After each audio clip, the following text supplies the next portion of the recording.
So let me begin then to introduce our keynote speaker. In her wonderful book, which I should have somewhere here, yes, I do have it here.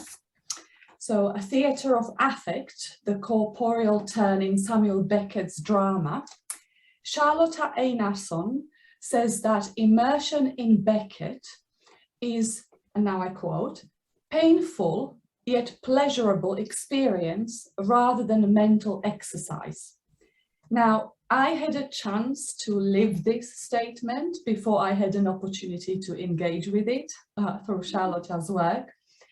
Having seen Lisa Dwan's, an Irish actress's rendition of Beckett's Not I, Footfalls and Rockabye, was an experience so visceral and disconcerting and shattering and raw that to this day, I do not quite understand and certainly can't describe what it meant. And yet I know it touched a nerve. It was this experience that brought me to Charlotta's work, which in turn awoke me to the deep connections between Beckett's theatre and the theme of this seminar, which asks about the possibility of, and I quote again from Charlotta's work, breaking the spell of habitual appropriation of meaning that we often impose on the other. These are my words. And it really speaks so powerfully to many of the themes already raised in this morning's panel. And I really hope to have an opportunity to engage with those ideas later on in the seminar. As Charlotta says, it is the body, both our own and that of the other, which grants us access to this kind of experiencing, because it is the body that allows us to get in touch with flesh as the medium of knowledge. The weight of the body moving and sounding on stage elicits a response in the spectator that is not dependent on narrative. Watching the characters' bodies, we are no longer in a person-to-person relationship with a norm-bearing individual. We are in a body-to-body relationship with an atmospheric presence. I am truly honoured to be able to welcome Charlotta as our keynote speaker today. She is a lecturer in the English literature at the Department of Humanities and Social Sciences at Sweden University, and has researched and published widely on questions of embodied cognition, aesthetics, reception theory, phenomenology, language, memory studies, and affect theory. She has focused on the role of body in the works of literature, drama, and art, exploring, among many themes, the music and choreographic writing in Beckett's drama. Apart from her research and teaching of literature and drama, Charlotta is also a dancer with a degree in professional dance from the Ballet Academy in Stockholm. She's a philosopher, arts practitioner, teacher, dancer, and an advocate for the arts and humanities. She has been vocal about why the slow study of literature in higher education matters. It takes time to read, takes time to know, and it takes time to encounter. To me, Charlotta's work speaks of someone who doesn't simply talk about encounters with difference, but practices them through her own work as a writer. So Charlotta is going to speak for about 45 minutes. And so just a quick reminder that there will be an opportunity to ask questions at the end of this session, but please do post your comments in the chat box. Now, thank you again, Lotta, for accepting our invitation. And I very much look forward to listening to your lecture titled A Community of Speakers, Embodied Interaction, Attunement, and the Ethics of Interpretation. Over to you, Charlotta.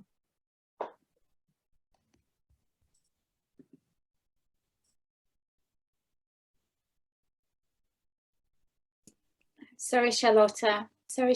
Can you unmute yourself, please? Oh, sorry. Thank you. I'm sorry. No, I was just saying that Thank you so much for this introduction. I truly do not feel that I deserve all that praise, but I am delighted to have been invited here to your community, and just my mind was blown away by the conversations before lunch. So very happy to be here. And I have to say one more thing. I will be reading out my manuscript, and I will try to read at a pace that is comfortable listening to, and also allows interpretation into sign language. But it may I may end up overreaching or overstretching the 45-minute limit a little bit on account. I hope that will be okay. So here goes then. First of all, I would like to thank Professors Maggie Kubaniova and Angela Kreis for inviting me here today. The Ether Project's expressed commitment to examining how we encounter the other is an admirable effort to theorize both the practice of communication and the conditions of possibility that frame and limit this practice.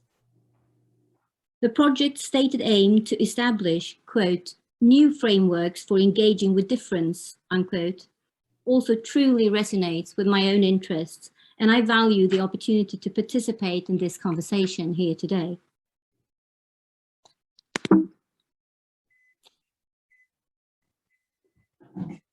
In what follows, I shall proceed to examine the idea that encountering the other is an ethical drama, specifically through addressing the implicit assumptions that this claim seems to hold. In so doing, I shall be poring over the following three questions. Who are we? In what sense is encountering the other a drama? And to what extent is this drama ethical?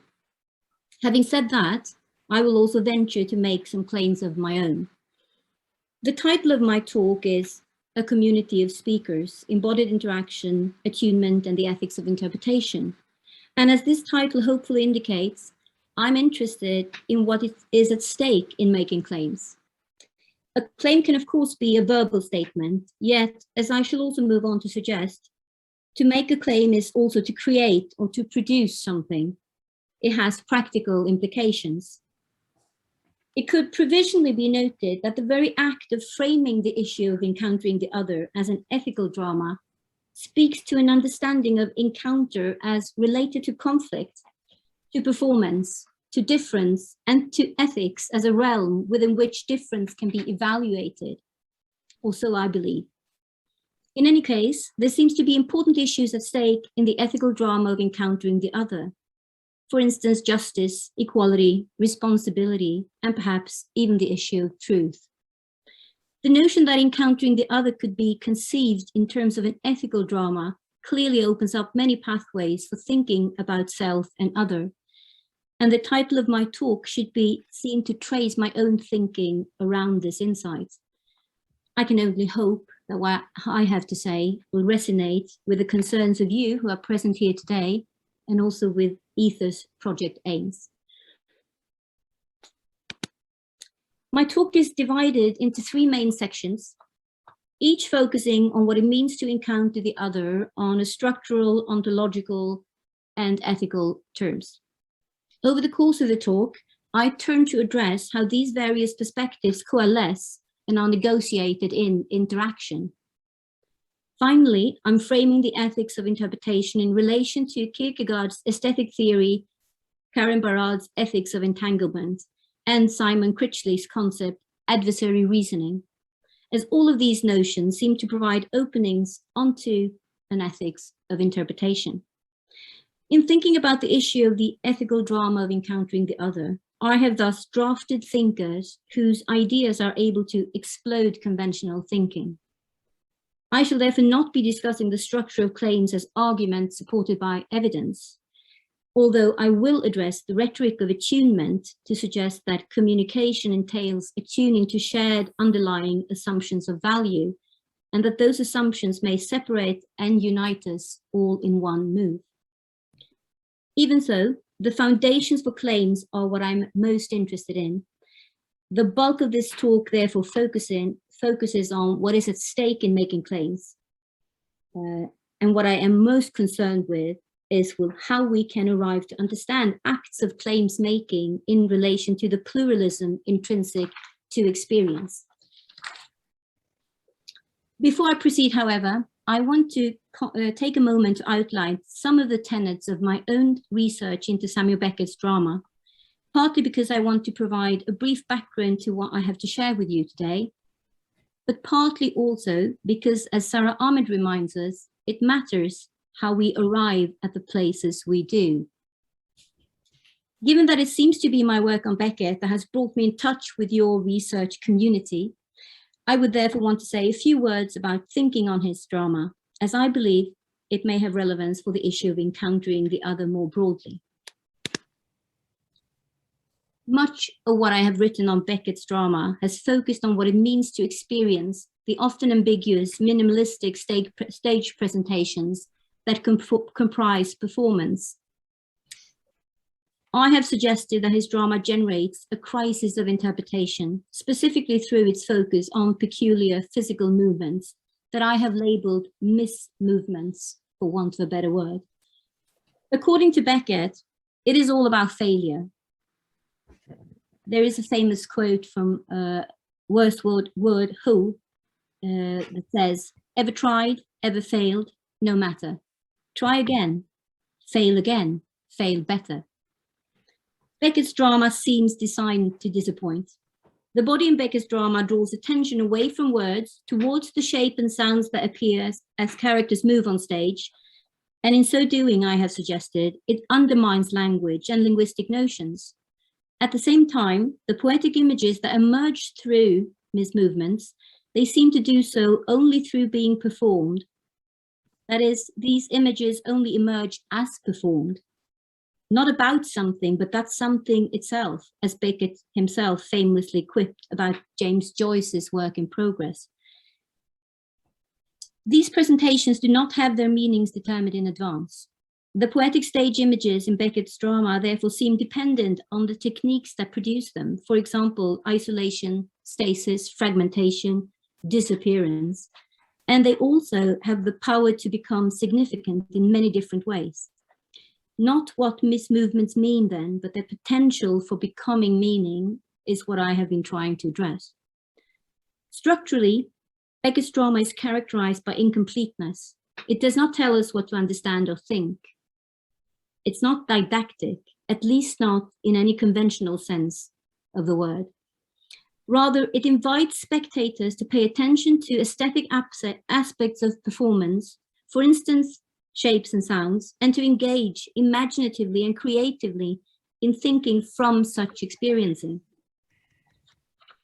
In Beckett's own words, his drama is, quote, a poetry of the theatre rather than a poetry in the theatre, unquote.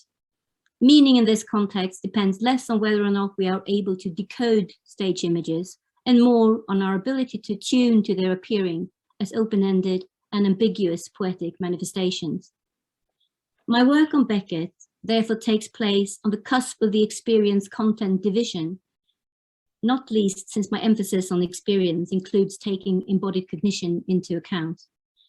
In the context of literary studies, this division between experience and content is often a contentious one, with proponents on each side arguing for the necessity and relevance either to acknowledge the literary work's intrinsic dependence on historical and social context, or the necessity and relevance of experiencing aesthetic works of art independently of such limiting frames. The question, according to Susan Sontag, pertains to the value of art. Notably, since the advent of theory, she argues, we are stuck with the task of defending art. We can only quarrel with one or another means of defense, unquote. Notably, the problem of value is related to interpretation, and my interest in the way Beckett's drama could be seen to stage phenomenological problems has therefore placed me on the experience side of this divide. Yet I would rather say that I move between these perspectives to reveal the gaps that open up through the use of the body in performance, because clearly we cannot stop making meaning. And the crisis of interpretation in Becker's drama, therefore, does not do away with meaning. It merely underwrites our complicity and participation in creating it. In talking here today, I therefore take off from ideas that have preoccupied my thinking on Becker's drama, most notably as a staging of experience, but also in relation to the ethics of breaking the spell of such appropriation of meaning in language. In this talk, however, I make an effort to give these ideas a different context. That is, I've made an effort to apply my understanding of embodied cognition, attunement, and the ethics of interpretation to address the ethical drama of encountering the other. And my talk is an invitation to all of you to share in this process. So let me then start off by addressing the more general claim presented in the abstract, namely that to make claims is to appeal to a community of speakers. By what means do we arrive to make claims? And to what extent are our claims solidified by our sense of belonging to community? The Either Project's overarching question, quote, how do people of conflicting worldviews, memories, and future visions encounter each other, unquote, seem to target Dan Zahavi's claim that, quote, the capacity to engage in different types of collective intentionality is often considered a key feature in human sociality, unquote. Notably, as Zahavi points out, the relation between we and I is not merely a theoretical question, but one with tangible practical effects that we experience on a daily basis. As human beings, we are friends or foes, club members, butterfly collectors, academics, lovers, neurotics, heterosexual, homo, transgender or cis persons, conservative, liberal, feminists, young, middle-aged, old, or dog lovers. The list goes on, and if prompted to define who we are, we reach for criteria to justify our belonging to certain communities that are directed at certain ideas, activities, or values. That is, our sense of belonging to a community predicates on what Dan Zahavi calls collective intentionality. Identity on this spectrum is intersectional, as Kimberly Williams Crenshaw pointed out in 1989. There are certain aspects of a person's identity that tend to be privileged over other, and the issue of how we negotiate our inclusion in or exclusion from communities of speakers is therefore a matter of participation, and so intrinsically ethical. Difference, conceived, for instance, in terms of collective intentionality, emerge from discourse. And the context in which communication takes place could be seen to regulate such differentiating processes. So in preparing for this talk, I began by imagining a community of like-minded individuals, an assumption that brought a we to mind. Based on my understanding of the significance of the overarching question that Ether asks, I also imagined this community to be keenly sensitive to the subtle workings of power, to the processes by means of issues of power frame human interaction, and to the ethics of acknowledging this situation. Yet in so doing, I was immediately reminded of Timothy Garton Ash's thought-provoking question. When you say we, who do you mean? What's the widest possible political community of which you spontaneously say we or us? In our answer to that question, Garton Ash points out, lies the key to our future. As Garton Ash's question suggests then, the notion of we is inevitably divided along philosophical, social, and political lines, and trying to answer it, I realized that I had to call my own assumptions about belonging to a community into question, not because I believed I was wrong in envisioning a group of like-minded individuals interested in the ethics of communicating with the other, but because I realized that I could not clearly specify the nature of the we I had in mind. The widest possible community I could think of would involve human, but also non-human agents. Clearly, therefore, I had to examine my own assumptions about the dialectic that the term self and other seems to invite, before I could move on to address the ethical drama of encountering the other. Taking our community of speakers as an example, I realized that it's not merely that we come together here today, but our coming together does something. It says something that it couldn't otherwise say. Gathering, even though we are online, enables us to think together in a way that we would not be able to do on our own or in another context. And meaning emerges from this thinking together, not because we bring our various ideas to just create a pile of ideas, but because we construct something new together that we could not have otherwise created, be that something, knowledge or insights or new ways of looking at the issue of encountering the other. Not because we are like-minded, but because we are different, do we arrive to think differently together. Indeed, instead of merely confirming what we already know. The issue of self and other clearly compels inter and multidisciplinary answers. And I would like to comment that this situation makes it all the more important to recognize the diversity of the community gathering here today.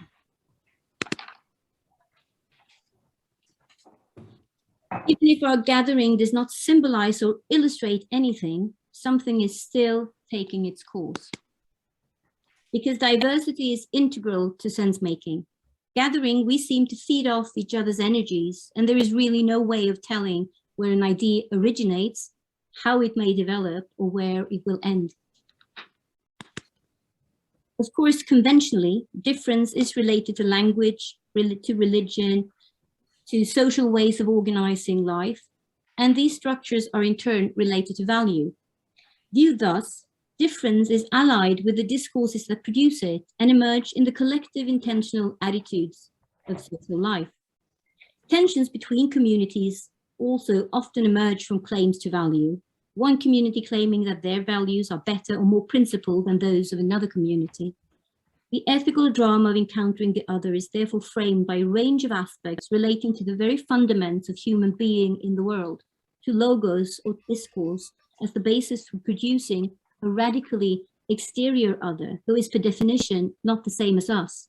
And on this account, the difference between self and other is both an obstacle to and a prerequisite for interaction. Arguably, recognizing what is at stake in shaping communities of speakers is a matter of urgency. The divisions that open up in discourses, for example, on climate, gender, inequality, religion, signal the need to come together to reflect on the problems we share, because we should never forget that others too share in our concerns. We mustn't believe that those who do not agree with us fail to see the world as it is, or that they do not understand the nature of the problem.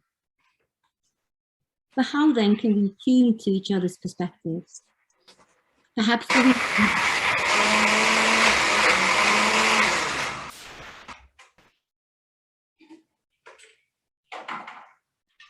what we need is a different way of conceptualizing self and other, us and them.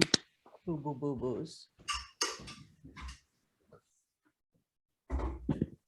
From the realm of the social, I would now want to zoom in on individual being in the world in order to scrutinize the assumption that self and other are distinctly separate entities that interact in different ways. And Martin Heidegger's account of Dasein, which calls solipsistic introspection into question, seems to be a good place to start. On Heidegger's account, Dasein, or being there, is that being which asks about being itself, specifically through reflecting on different modes of being in the world. A being with a lowercase b, according to Heidegger, has three main modalities. Dasein, which is the human way of being in the world. Presence at hand, which is the mode in which things are merely there. And readiness to hand, which is the mode in which equipment is in the world. And his famous example is the hammer, which is ready to hand in the sense that it is there to be hammered with. But if you don't know this, then it reverts back to being merely present at hand. Being is thus multimodal and its modalities interconnect in different ways. Heidegger's tremendously influential conceptualization of being does not correspond to the view of self traditionally favored in Western philosophy. That is, it doesn't correspond to a self-sustained autonomous entity in the world. Rather, Dasein is a unitary phenomenon that both knows what it means to be absorbed, or as he says, fallen in the world, holistically, but which also asks about what it means to be absorbed or fallen in this sense.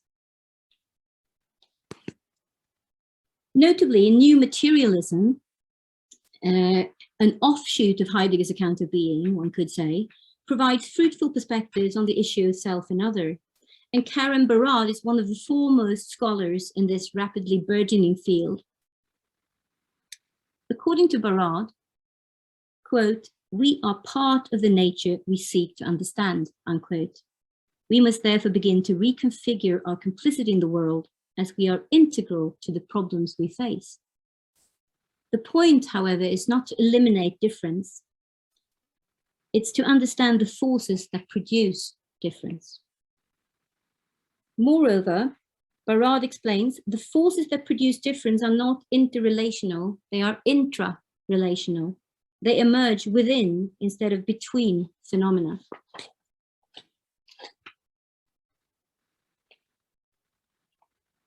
Finally, Barad says, phenomena may also become entangled with the measuring devices used to identify or measure them, and so behave differently depending on how they are measured. And conversely, those who examine phenomena may also become entangled. Part of the measuring devices they use, be that an optical instrument, a method, or an ideological stance. Importantly, therefore, Barad is not a relativist. She's not trying to draw parallels between social life and science. Rather, she reminds us to rethink the concepts that we use. In other words, we need to take our entangled being into account because, quote, "Meeting each moment, being alive to the possibilities of becoming is an ethical call, an invitation that is written into the very matter of all being and becoming," unquote. On a more basic everyday level, we could say that entanglement is everywhere. I experience it daily. For instance, when I grade papers and I discover that my looking at a text in a given context affects my understanding of it, and that I need to come up with various strategies to avoid my own tendency to influence or distort the text. Whatever I am, I'm not objective. I am tired and hungry and absent-minded and grumpy, but also enthusiastic. Overall, I am biased. I have to confess that the conditions of possibility for getting an objective evaluation from me seem seriously limited. So to protect my students from my fluctuating selves, I create situations that are random enough to at least secure some kind of fairness in the process. Clearly, I am part of the text I seek to understand, and by examining my own phenomenal situatedness, I can arrive to understand the role of measurement, but I can also arrive to see more in an essay than I would perhaps have expected. The structure of experience is simply more complex than the term self and other would imply, and we are all complicit in producing the differences we struggle to embrace. Now, in order to develop this idea a little bit further, I will turn to the American psychologist Eugene Gendlin. He has theorized the phenomenal situatedness of self, and his understanding of being as interaction seems strikingly similar to what Barad describes as entanglement. According to Gendlin, we are not self-sufficient autonomous subjects, but we are interaction. Gendlin's process model of thinking opens up a route for thinking about the distinctions between self and other based on the role of the body in experience. In an article from 2018, Donata Scholler and Neil Dunates locate Gendlin's process model of thinking in between hermeneutics and pragmatism. They point out that Gendlin actually does something wider though. Quote, "The philosophical life work of Gendlin opens up a new ground that enables thinking for oneself to occur today. A process model is not meant as another philosophical system. Rather, as a model, it enables one not to be trapped in systems, but to move between what John Dewey calls the universe of experience and the universe of discourse, unquote. According to Scholler and Dunates, then, Gendlin's process model of thinking could be understood in terms of Wittgenstein's formulation of, quote, meaning as language use in situations, spelled out in embodied terms, unquote. Embodied experience in Gendlin's radical rethinking enfolds both the phenomenal situatedness and the process by means of which we arrive to conceptualize it. As Scholler and Dunates point out, therefore, quote, it is as embodied and felt that a situation is highly specific, even before it is articulated in words, unquote. So even if scientific discourse may not seem to communicate well with this kind of felt sense, this may be where thinking begins. In Gendlin's account, then, human are embodied interaction, a mode of being that, again, according to Scholler and Dunates, could be more fruitfully understood in terms of kung fu or dance. In kung fu, they explain, one learns to absorb the energy of the other as part of striking back or shifting direction. The point is that human beings are not entities that somehow interact, but that interaction itself, our notions of subjectivity and identity, emerge from interaction. As a former dancer, I confess to be particularly attuned to this description. In my experience, to dance is to interact with spatial orientations, for instance, the corner of a room, the floor, etc., and to do so in ways that seem to produce a form of time-space mattering that Karen Barad associates with entanglements. To dance is to absorb and produce weight, orientation, rhythm, and shape. And these material phenomena emerge only through being entangled in this particular way. By analogy, musicians performing a piece do not play alongside each other, but they attune to each other, and music emerges from their musical entanglements. My experience as a dancer has profoundly shaped my thinking about Becker's drama, but also my thinking about the issue of interpreting literature more broadly. To think with experience is, as Scholler and Dunates point out, quote, to ask not only what it is that matters when something matters, but also how it matters and why it is important that it matters, unquote. Both Gendlin's process model and thinking and Barad's entanglements, therefore, seem to afford a model for understanding how we move in and are changed by the relations that we are. On these accounts, identity is no longer a relation between distinct entities, but emerges from interaction. Thinking from experience, we may leave off thinking on the basis of concepts that are already defined. We may come up with new concepts, or we may, at the very least, rethink the concepts that we use. Admittedly, this is not an easy task. That is evidenced by the often convoluted terminology derived from both phenomenological and new materialist accounts. Yet in actual practice, it's not a matter of abandoning conventional language or concepts.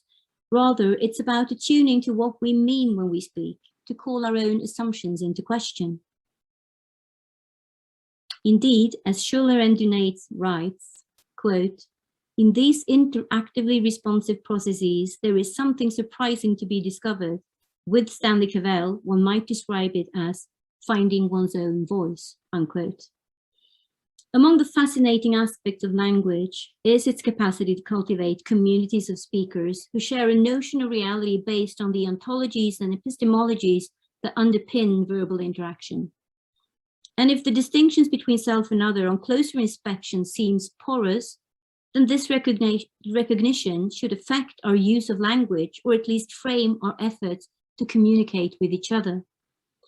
Language is therefore as important as ever, despite Barad's catchphrase, quote, language has been granted too much power, unquote.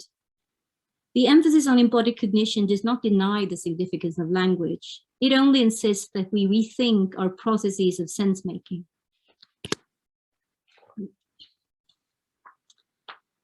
Attuning to embodied cognition arguably reveals our mode of being in the world as intrinsically incomplete. We cannot create meaning on our own, says Gendlin, nor can we speak a private language, says Wittgenstein, but we emerge from interaction, as do meanings, concepts, and identities.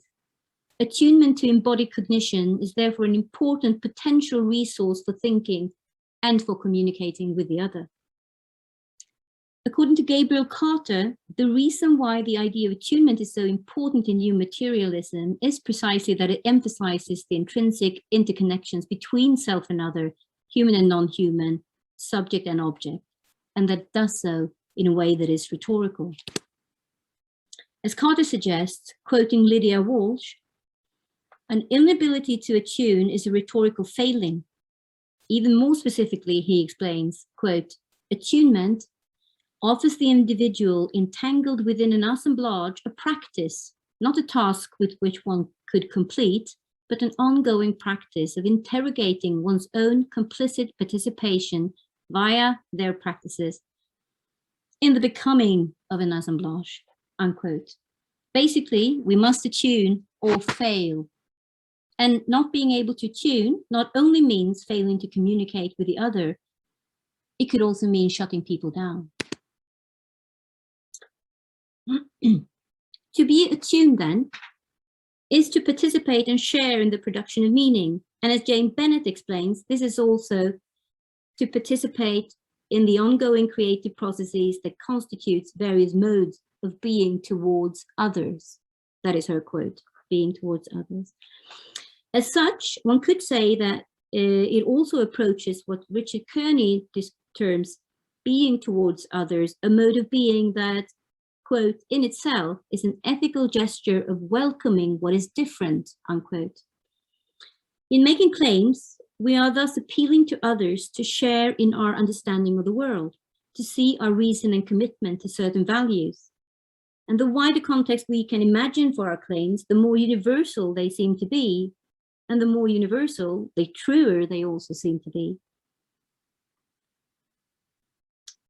Communication in language requires that we, quote, not only agree in definitions, but also, odd as it may sound, in judgments.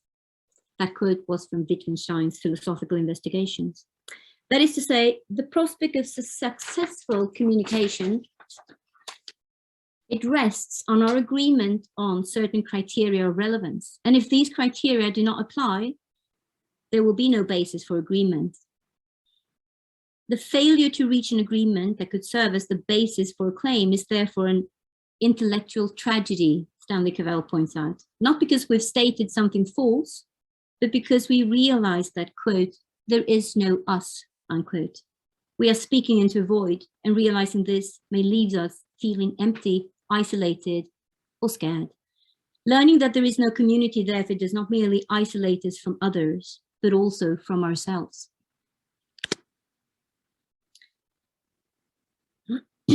So based on what I've suggested so far, there seems to be a lot at stake in making claims. As Stanley Cavell reminds us, quote, the wish and search for community are the wish and search for reason, unquote.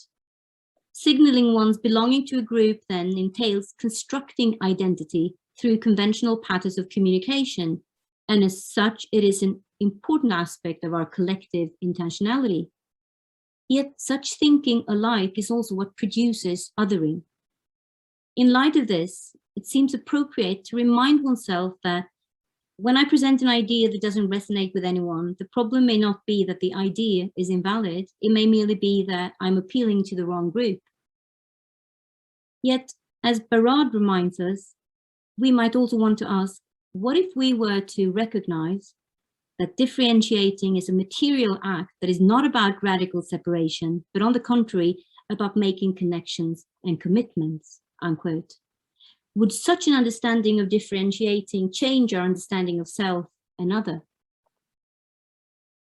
It is a little bit as when we were kids and our parents told us that we couldn't swear ourselves free from the responsibility of being there, of participating in an argument, sharing and making connection, even as those connections appeared as divisions. It is an ethical stance to acknowledge this. Whether we disagree or agree, we are bound together. So how then can we conceptualize an ethics which, as Carter suggests, which is tethered to the practice of attunement, not as a set of moral practices, but as an ethical practice? It would appear that a practice-oriented perspective has a lot to offer in this context. Beginning with interaction first affords a different perspective on the ethical drama of encountering the other, since it locates the responsibility and accountability for othering in the very process of negotiating experience.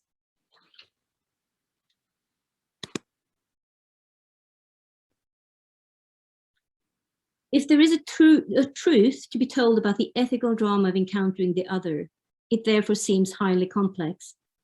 Being towards the other moves beyond the opposition self and other.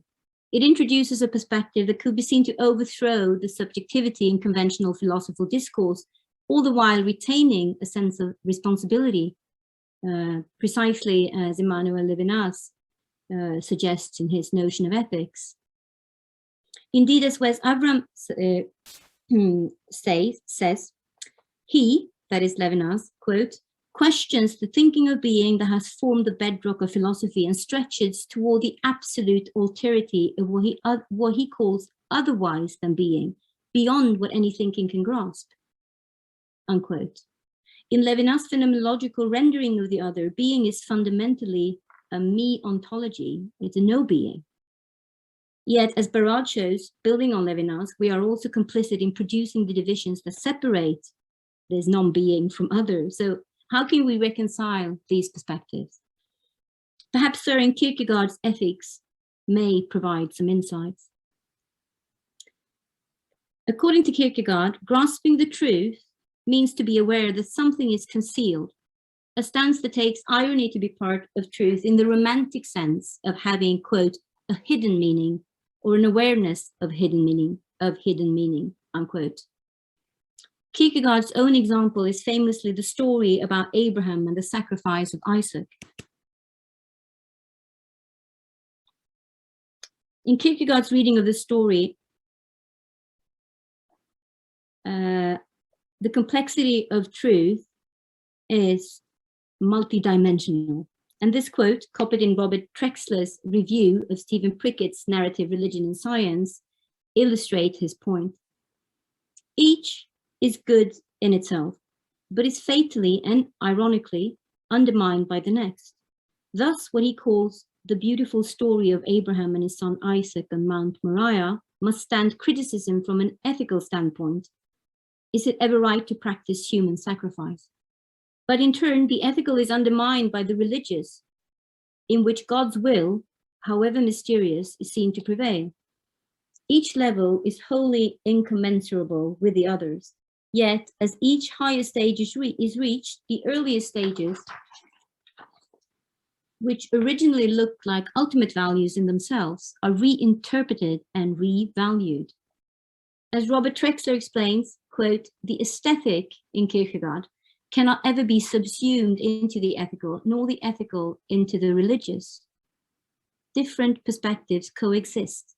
Plurality and irony are not so much the result of imperfect understanding or incomplete knowledge. They are part of the very fabric of existence, unquote. Rather than structured by some kind of negative dialectics, each level is therefore re-evaluated, reaffirmed, and reinterpreted without invalidating the other. And keeping these perspectives in mind, truth is revealed to be complex. The complexity of experience means that there is always something we don't see. And this awareness seems key, not merely to finding out truth, but to take up an ethical stance towards the other. Even so, how can we secure that the ethical drama of encountering the other is not merely of academic interest? What are the practical implications of recognizing our own complicity in producing otherness? and by means of which criteria may we proceed to address the ethics of such involvement? I do not propose to have the answers to these questions, but I would want to make some claims, or rather give voice to my beliefs. And in order to do so, I shall venture to make a final brief digression. Last week, I zoomed in on a public defense, because in Sweden, a viva is a public affair. The respondent was a Swedish Lutheran priest who had written a thesis on the resilience of the Swedish church. Her study applied system theory to identify some criteria that could be seen to explain and safeguard the flexibility of the church as a system. Arguably, the idea to use systems theory and specifically the concept of resilience to examine how the church is able to survive in a changing world is a thought-provoking move. But the respondent also made a comment at the very end of her defense that struck me as relevant to our discussion here today. She said that the church as an institution is a commemorative space, its function being to remind us to doubt our convictions, critique our traditions rather than confirm them, and that this necessary collapse of ideas is what has safeguarded the ethics of encountering the other at the core of religious belief. Consequently, she argued, the resilience of the church depends on its ability to sustain doubt without giving up on its core values. And as I understood it, these values were precisely following John D. Caputo's theology of perhaps, that God is a human responsibility, open to the unexpected and to risk, and that such an openness is the necessary foundation for an ethics of interpretation. I found the notion that the church is a commemorative space where difference could be negotiated highly persuasive. Yet, I would want to add that if religion is useful in this respect, then arguably so is education and art across genres. For instance, as Simon Critchley explains, the theatre was once a theatron, a theorization of practice that presented audiences with the opportunity to engage in what he calls adversary reasoning. In a context dominated by war, ancient Greek dramas, according to Critchley, played out opposing views so as to help spectators see the other's perspective, the perhaps that lingers in between self and other, us and them, conviction and doubt. Thus, in Aeschylus' Agamemnon, as Mark Barham points out, Agamemnon is caught in a moral dilemma. Should he obey the goddess Artemis and sacrifice his daughter Iphigenia, in which case the Greek fleet would be able to sail to Troy and recover Helen? Or should he disobey the goddess and save his daughter, in which case he would be responsible for the Greek failure to bring Helen back?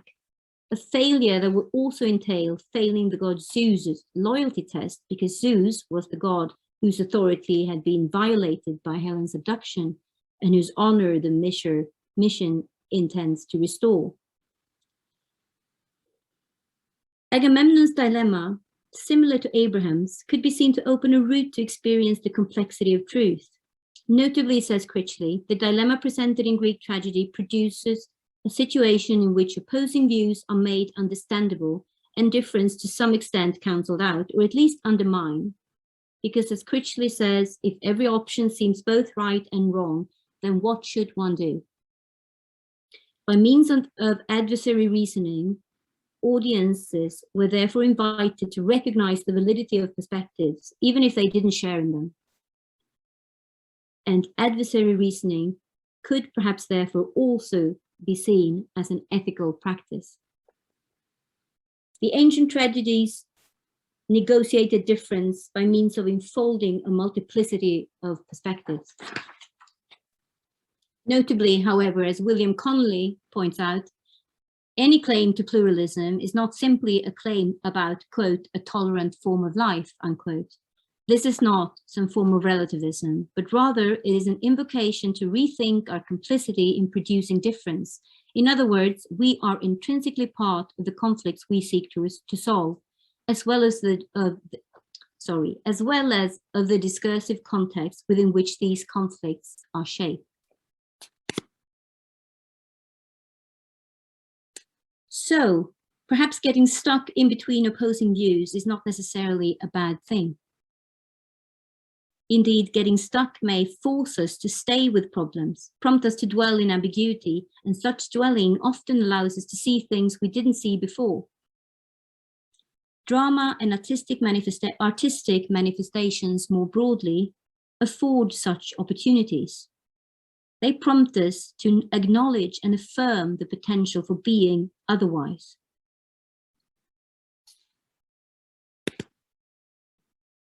In my talk today, I have tried to outline some perspectives on self and other that seem capable of problematizing those very terms. Specifically, I have addressed collective intentionality, Zahavi's term, entanglement, Barad's term, and interaction, Gendlin's term. These are all perspectives that seem resilient enough to afford an understanding of self and other as pluralistic, multi-dimensional, and ever-changing, but also capable of sustaining the collapse of meaning that these terms imply. Finally, I have suggested that we need to acknowledge our own involvement, both in the problems and the solutions we construct. If language shapes the way we understand the world, as Heidegger seems to suggest, then we should also recognize the need to re-evaluate words and concepts so as to be able to participate in changing the way we think through changing the way we speak. Having said that, there is arguably more that go into communication than merely words, and Gendlin's process model of thinking reminds us that we can know much more than we can say.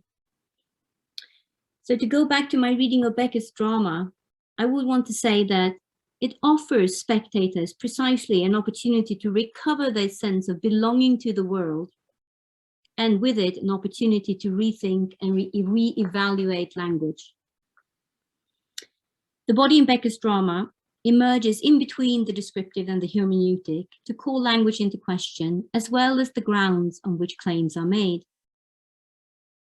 Yet Becker's drama does not tell us what to understand or think, nor does it explain our lives. Rather, it presents an open-ended invitation to participate in the construction of meaning.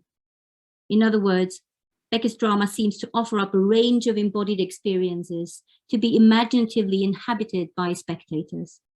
In so doing, it does not only resist habitual or conventional meaning making, but it also invites us to look for meaning elsewhere, to attend to what Gendlin terms our felt sense, and to proceed to think from there, from not knowing, from frustration or curiosity, from affect. I would therefore want to suggest that Becker's drama unveils the pluralism intrinsic to experience. It invites us to reevaluate the experience of what it means to know something, but also what it means to be ignorant, to experience conflict, difference, and stuckness. And this, finally, is also how it is ethical. It prompts us to think differently. Because just as dancers often come to realize that injuries are guides, not adversaries, guides that help them move differently, we need to dare to let go of what we are most committed to, namely our beliefs and convictions, in order to find routes or ways of communicating with each other. Indeed, as Timothy Garton Ash reminds us, our survival as a species may hinge on our capacity to recalibrate a we in this respect. Thus, finally, may we also come to understand why encountering the other could be so fruitfully conceived in terms of an ethical drama.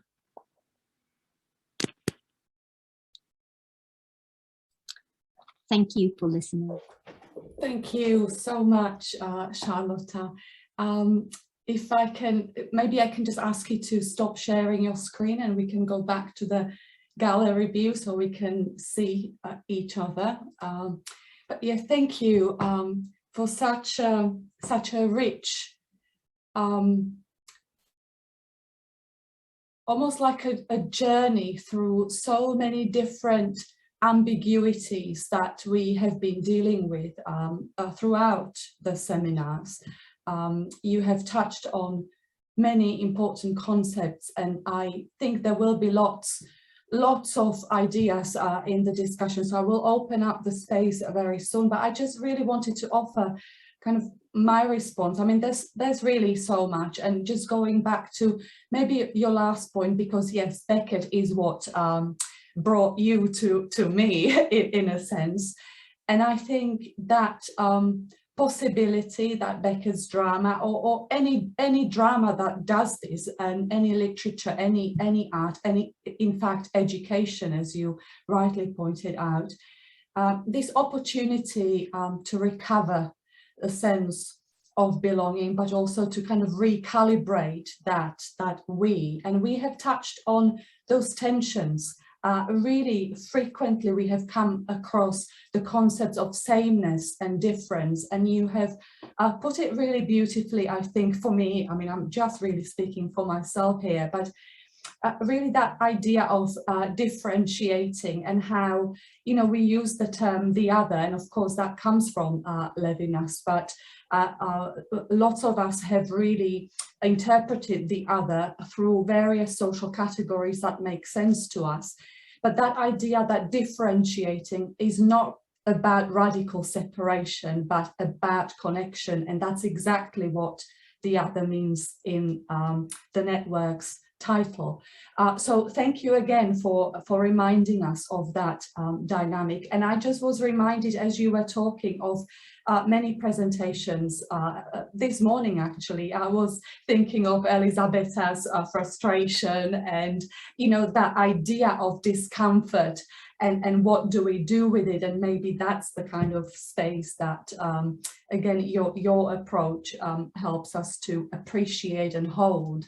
And also the idea of constructing identity, and the kind of self and other and social category, and how helpful or not it may be. And so yes, we have, I'm really grateful to all our Ether participants, and you may know already that we've produced a podcast that kind of tries to bring these various ideas together. And yes, we are very open-ended about it, but at the same time recognize that some of those categories do help us to begin that recalibration of the sense of we. So sorry for this stream of consciousness, but I really wanted to share with you how much your ideas resonate with me personally, and with the ideas that many participants have already brought to the table with their various contributions.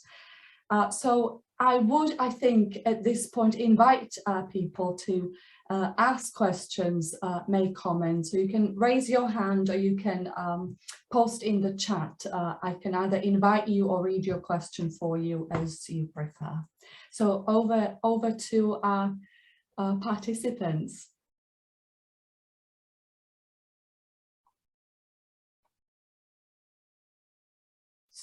I think I can, yeah, so Nigel, I was just going to ask you, because I can see you posted, but yes, yeah, over to you.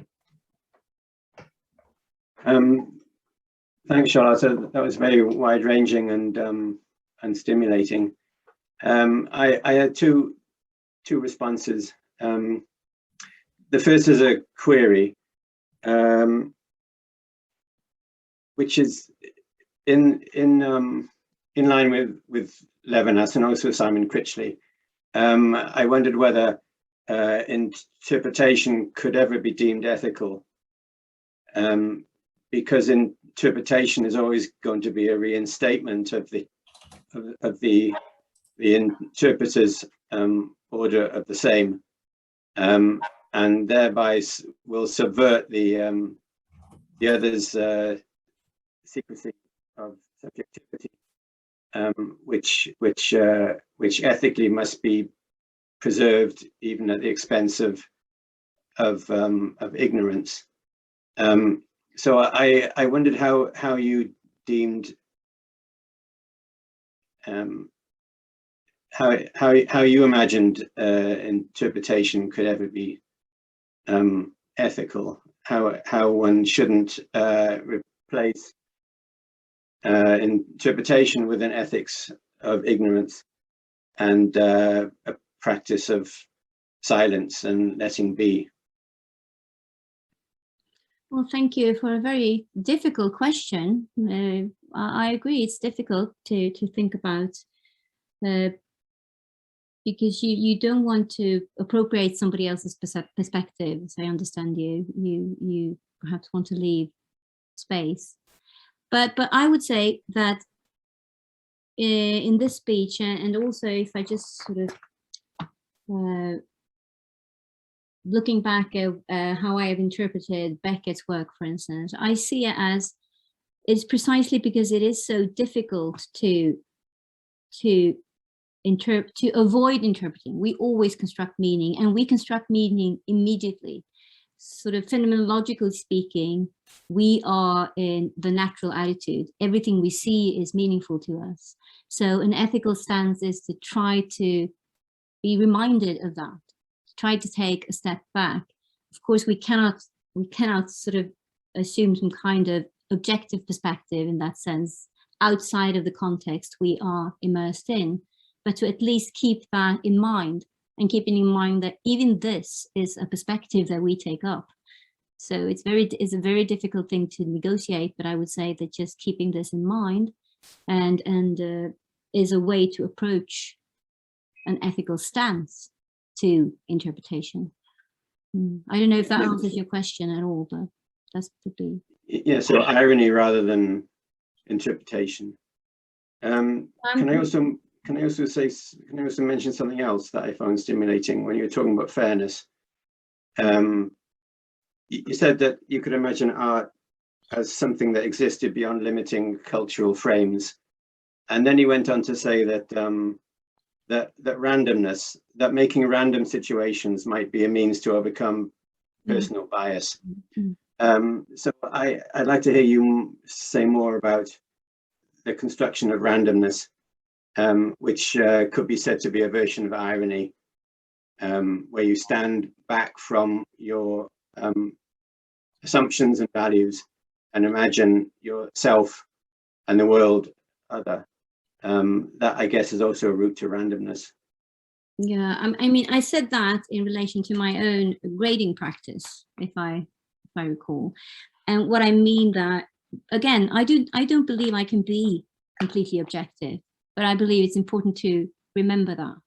So what I try to do, and of course I am caught up in my own measuring device, but I try to make sure that I do not always begin at A when I grade, that I don't always grade in the same hour of the day, that I don't grade more than a specific period. So basically I try to structure practices that will secure that my bias does not pinpoint the same student in a group.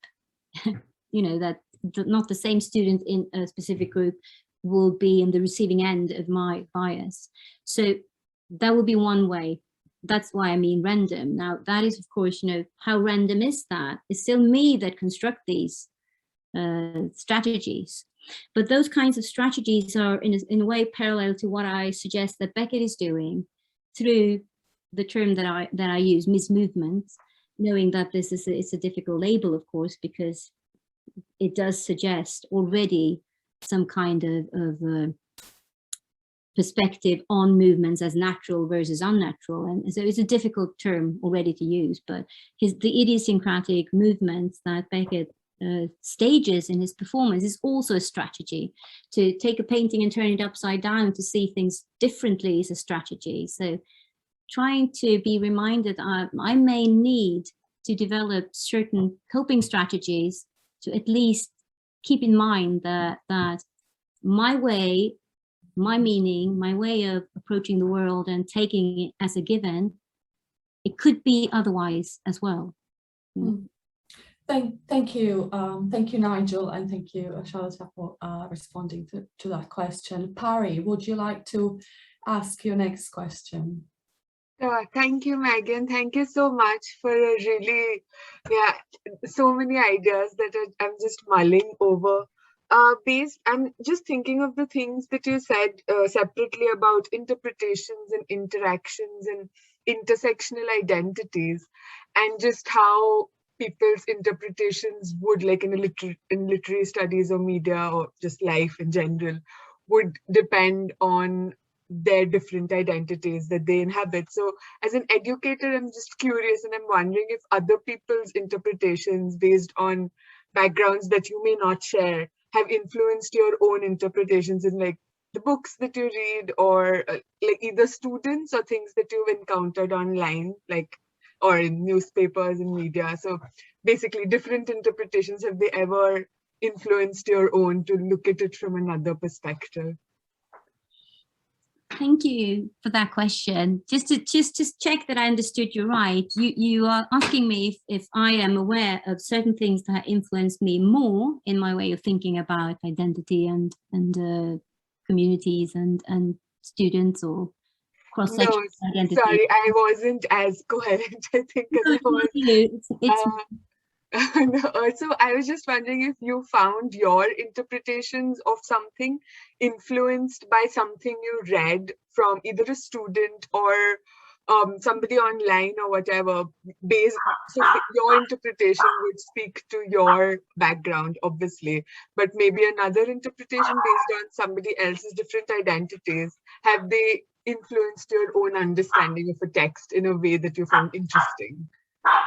Oh, I mean, that's a very difficult question to answer, I think, spontaneously, because I am influenced all the time by so many things, some of which I'm sorry, it's my dog. I'll try to, my son is taking him. Some of which I am aware of, and then there are things that influence my thinking that I'm not aware of, but that I may become aware of suddenly. And when that sort of awareness hits, strikes me, you could say, I realize that this has been influencing me all along. For instance, it took a very long time for me to realize how influenced I was by my earlier practice as a dancer. I just did not see that as a resource when I entered into the academy. I tried to understand all this, from a theoretical perspective. At the same time, I had this idea that I wanted to use the theoretical perspective to understand my practice, but I didn't understand how my way of thinking was so shaped by my earlier experience. It took me a long time to realize that. So I don't know if that answers your question, but thank you so much. Mm-hmm. Angela, would you like to ask your question? You need to unmute yourself, Angela. Thanks for a really interesting talk. And I also want to say actually that when I read your book coming through your work through Maggie, and before that I'd had a conversation with Maggie about how much I hated Beckett. Really could not get my head around, I have a background in drama as well. I did a drama degree, and I hated Beckett. It was through reading your work actually that I came to like him. I haven't actually seen him in performance again, but I feel like I can approach Beckett differently. But I guess what I want to say about some of that is that what I hated about him, I think, was the fact that I couldn't get to grips with the lack of representational language or narrative or the kind of more, I suppose, the typical meanings that I would expect to find in the theatre, not so much in dance or music, but in the theatre. And it was one of the struggles I always had with Beckett. But and I think actually also that has a lot to do with my own background and social class and the way other people approach theatre and poetry and the arts. So I think that's always there in this discussion. But I suppose my question is about the productivity of the we here and of social categories. I was struck in Mahassin's work about how she talked about, I think it was called voguing, where she talked about queer dance forms and putting together different genres to create new improvised ways of being. And I think in seminar 1, we had something similar when we listened to the musicians talking about improvisation and using different structures, using different genres, and the productivity of that for finding new ways of meaning. And so I suppose it comes back to some of mine and Adrian's earlier work about the importance of stereotyping as a resource, the importance of social categories and the importance of we. So these are some of the issues that you have raised, Charlotta. They're actually, I think, probably a more general comments to everybody there as well, and speaking back to maybe some of the points that Nigel has also been bringing up. But so I'll just stop there again, see whether anybody has any comments. And of course, Charlotta, if you would like to respond, that would be absolutely fine. But yeah. Yeah, I'm just I mean, I think it's fascinating the way we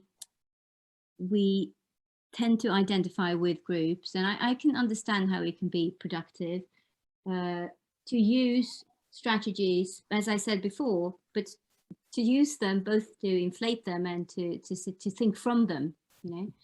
But it's also interesting that groups tend to sort of micro separate themselves, fragment into I don't know, so many bits and pieces that it just becomes uninteresting at the end, and you know, eventually.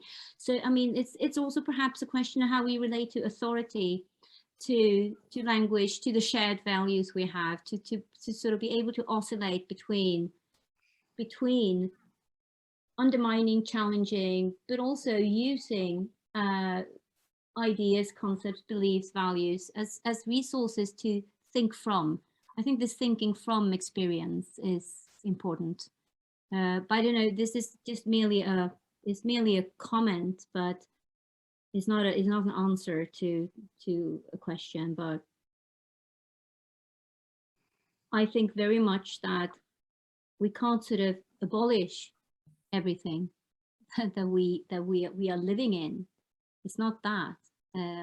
It's not that we need to keep perhaps, you know, be reminded, these commemorative spaces, to be able to find those spaces where we can assert, revalue, rethink meaning, and then perhaps stereotypes, perhaps strategies where we pull the rug from under our feet, as I believe Beckett does in his drama a lot, are ways to prompt us to do that, you know, not to get stuck in our ways in terms of complacency. You know, it's very comfortable to feel safe. You know, it can be very frustrating and scary to challenge your own beliefs.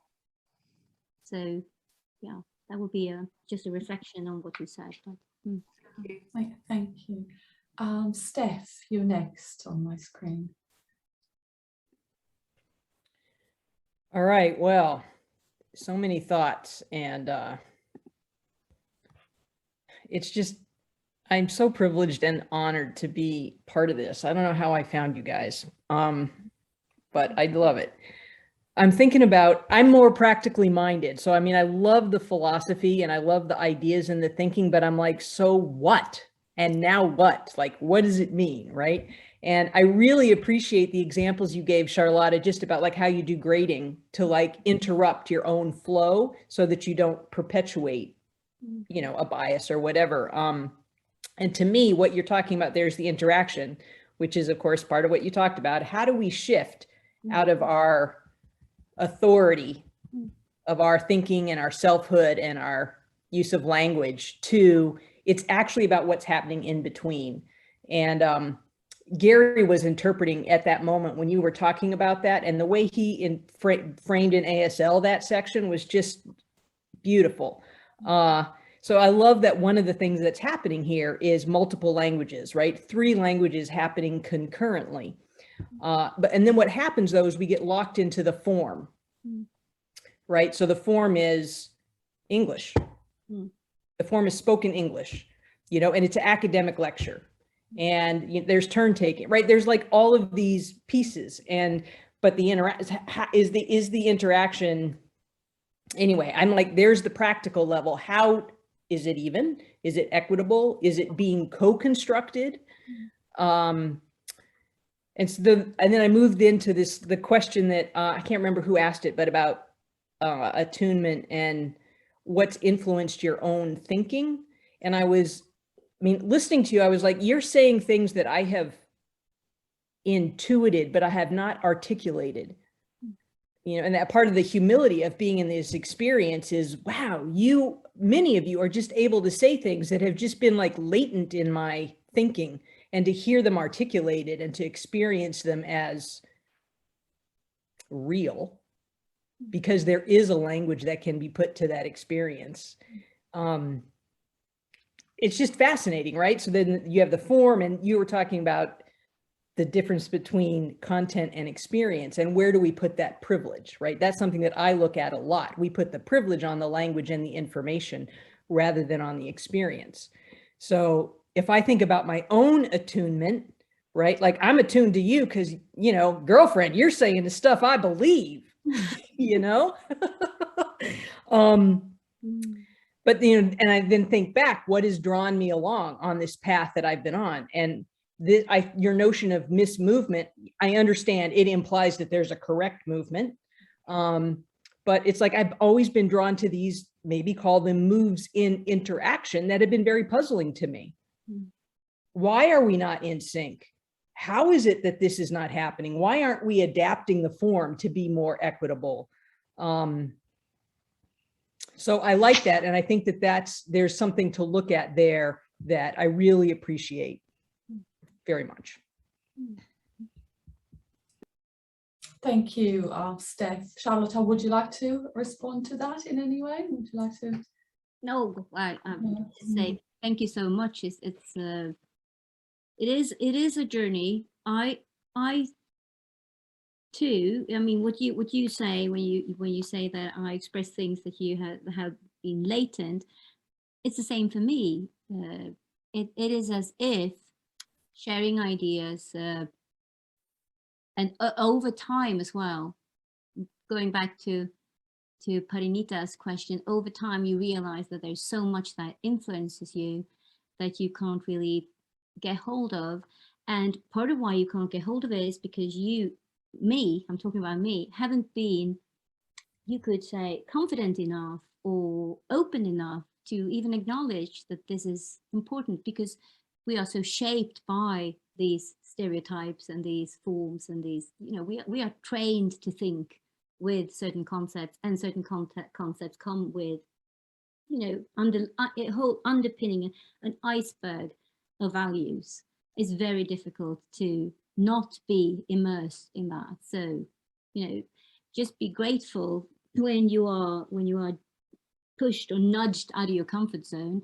It's not easy to feel grateful when you're pushed out of your comfort zone, but maybe we should be, take up that kind of attitude. It's okay to be stuck. It's okay to be uncertain. And we don't have to know the answers to everything. We can just stay open and see what happens, right? If we trust each other. I think it's a little bit about trust as well. Absolutely. Thank you. And Gail, thank you so much for waiting patiently for your turn. I'm a little confused about time. Do we have 2 minutes left or an hour and two? Yeah, 2 minutes. Well, then I don't. No, go ahead with your question. We can stay a couple of minutes more. Well, I'm quite interested in what you are talking about related to attunement. And I have a question, but I don't know the psychologist you were talking about, but I do a lot of work with Daniel Stern's work on attunement. And what's interesting is that it's infant research. And so he says the benefit of infant research is it kind of takes language out of the formula in ways that it's hard to ignore. But what's interesting, I think, for this group is that he talks about attunement as polymodal attunement. And he shows that from infancy, from a few months old, infants are able to attune to things like duration, speed, direction, rhythmicity, intensity, volume, pitch. All of those things are able to attune to and make predictions and respond based on, and it could be like the caregiver, the infant is playing with a ball and is very excited, and the caregiver responds by kind of dancing around. So it's not matching of behavior, it's matching of affective tone. And what he says is that gives rise to experiences of efficacy, that we know we can influence one another. And that gives rise to vitality, the experiences of being vital in the world. I think that, so I was thinking about this related to this group, because we are so polymodal, you know, in terms of the kinds of things that we're all doing and thinking, and yet somehow potentially speaking to one another. But I guess my question then is, I'm so interested in polymodality. What kinds of things are you doing with it, Charlotta? With the concept? With the concept of attunement. Yeah. And I don't know if polymodal attunement possibly. Well, I'm not sure I've done anything polymodal or multimodal. In terms of my reading of Beckett, I'm just trying to underwrite and emphasize aspects of performance that may or often frequently is ignored in literary analyses that is so geared towards language and content. To sort of to write about experience as something that we could take seriously in meaning making, as a foundation for meaning making. I mean, those kinds of things. And I think that I haven't read Daniel Stern, but the psychologist that I've been reading a bit is Eugene Gendlin. And I find his work fascinating also because of this emphasis that we know more than we can say. And as he says, that the evidence for that is that when we are prompted, we try to express our ideas. And if someone asks us, is this what you mean? We know at least enough to say, no, that's not it, you know. So we don't know what we mean in the sense we can't express it, we can't, you know, state it with precision, but that doesn't know that we don't know it. And as Maggie said in her introduction, being so profoundly touched by, shaken even maybe by a Beckett performance, and having this profound sense that this is important, whether or not you can actually, you know, state it in these such and such way. I mean, that is what I'm trying to underwrite, because there is this division in literary studies between lay readers and academics. You know, there's a tendency to want to explain things. But that's not why we read. That's not why we turn to art, as Hans Ulrich Gumbrecht, I think, says beautifully. You know, we turn to art for other reasons. We discover a sense of belonging to the world. Yeah. So thanks for that comment.